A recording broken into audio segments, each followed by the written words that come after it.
And one of the challenges that happens often in a tight economy like this, in a place where I sort of guessed from the intro that you don't have an unlimited budget for new technology. Is that a reasonable assessment? Like you guys are just writing out requests and no problem, right? Hotline, red phone to Microsoft and IBM. We all have challenges in our businesses these days.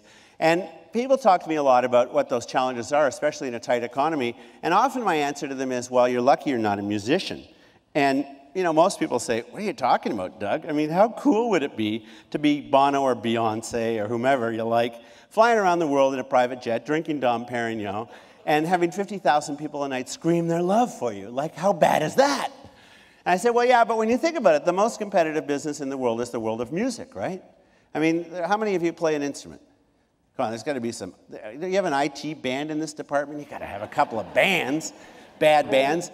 You play in the band to remind yourself why you got a day job, right? And your wife or husband says, can you do that in someone else's garage, please?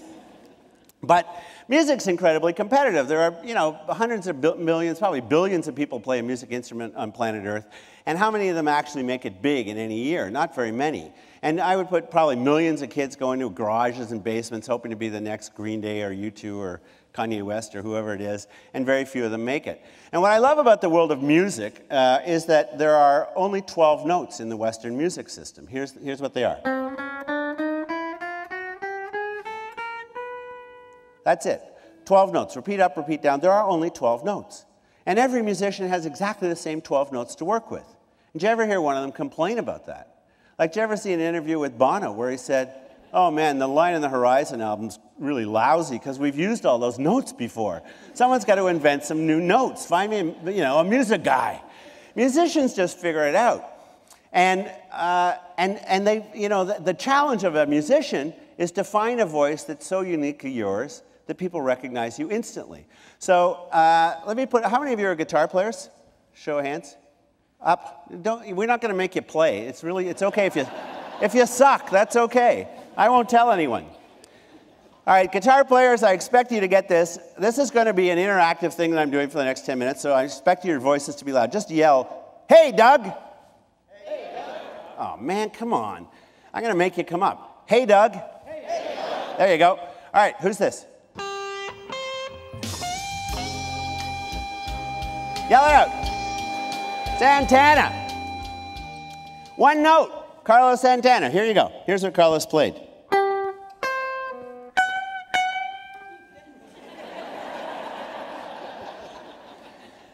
Carlos and I have a deal. I don't do the music thing.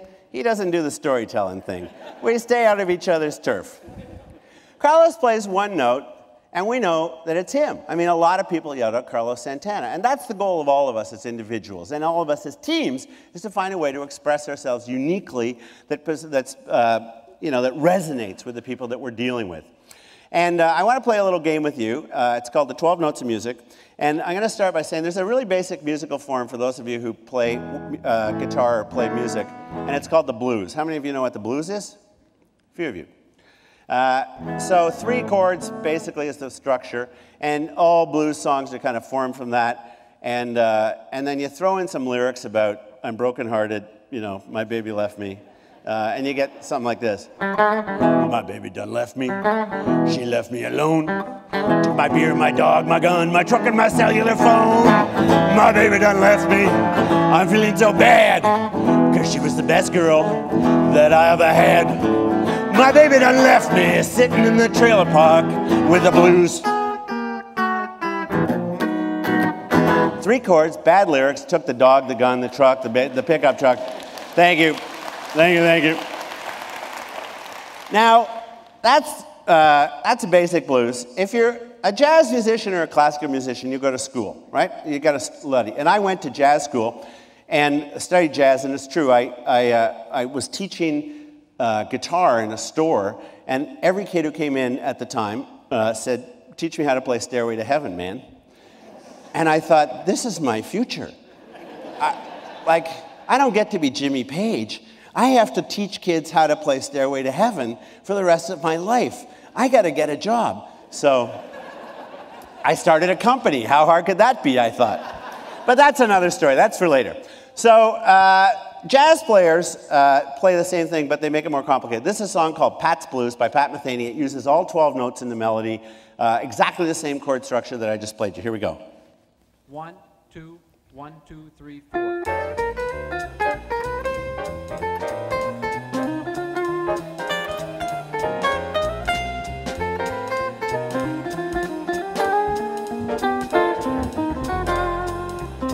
Repeat.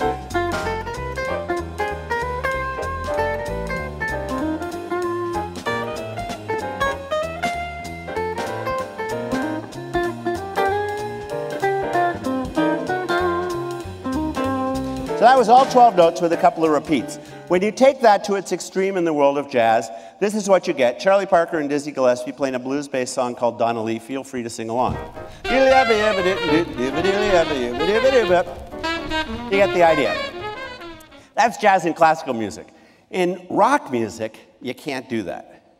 Because rock stars have to be good at three things. It's not just about playing. You got sex, you got drugs, and you got rock and roll, right? And so by very definition, rock stars only get 1/3 of the practice time that jazz and classical guys do, because they're out shagging and getting high, right? So they got to learn to be very smart. And a lot of the greatest rock songs of all time have been written with very few of the 12 notes. They learn to be very smart about this. So the game is, I'm going to play the notes of famous melodies or riffs, and you have to yell out what it is. So I'm going to start with 4 of the 12 notes and count down from 4, okay? So this one's a gimme. What's this?